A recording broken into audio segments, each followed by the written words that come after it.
नैब ने शाहाना तर्ज जिंदगी गुजारने वाले साबिक डीजी पार्क्स लियाकत कायम खानी के 2 फ्रंटमैन्स की तलाश शुरू कर दी है। ताकतवर सियासी शख्सियत के करीब समझे जाने वाले लियाकत कायम खानी के खिलाफ माजी में करप्शन की तहकीकात अचानक रोक दी गई थीं। मुलजिम को आज इस्लामाबाद मुंतकिल किए जाने का भी इम्कान है।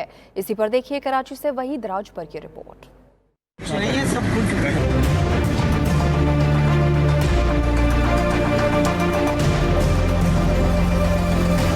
20 ग्रेड का साबिक अफसर तर्ज रिहाइश बादशाहों जैसा लियाकत कायम खानी को कौन से खजाने की चाबी हाथ आई? नैब ने तहकीकात शुरू कर दी। मुलजिम के 2 फ्रंटमैनों को तलाश किया जा रहा है। जराये के मुताबिक दोनों फ्रंटमैन पार्कों की एडमिनिस्ट्रेशन विंग के अहम ओहदे पर तैनात हैं, जो लियाकत कायम खानी की गिरफ्तारी के बाद अंडरग्राउंड हो गए हैं। लियाकत कायम खानी ने करीबी रिश्तेदारों को भी खूब नवाजा। छोटा भाई आफ्ताब कायम खानी के एमसी में डिप्टी डायरेक्टर स्पोर्ट तैनात है। 2 भतीजे तलहा और फैसल महकमा बचत बाजार में अहम ओहदों पर फाइज हैं। सियासी असर और रसूख रखने वाले लियाकत कायम खानी के खिलाफ 18 बरस पहले भी करप्शन की तहकीकात की गई थी। 92 न्यूज को मिलने वाली अहम दस्तावेजात के मुताबिक साल 2003 में नैब ने लियाकत कायम खानी के खिलाफ 30 मिलियन से ज्यादा करप्शन की तहकीकात शुरू की थी, लेकिन फिर अचानक केस बंद कर दिया गया। साल 2013 में एंटी करप्शन ने बेनजीर पार्क में करप्शन की तहकीकात शुरू की, लेकिन ये तहकीकात भी अचानक रोक दी गयी। मुलजिम लियाकत कायम खानी को जाली बैंक अकाउंट केस में आज इस्लामाबाद मुंतकिल किए जाने का इम्कान है। नैब ने लियाकत कायम खानी का 3 रोजा राहदारी रिमांड एहतसाब अदालत से ले रखा है। साथी रिपोर्टर मोहम्मद सलमान के साथ वहीद राजपर, 92 न्यूज कराची।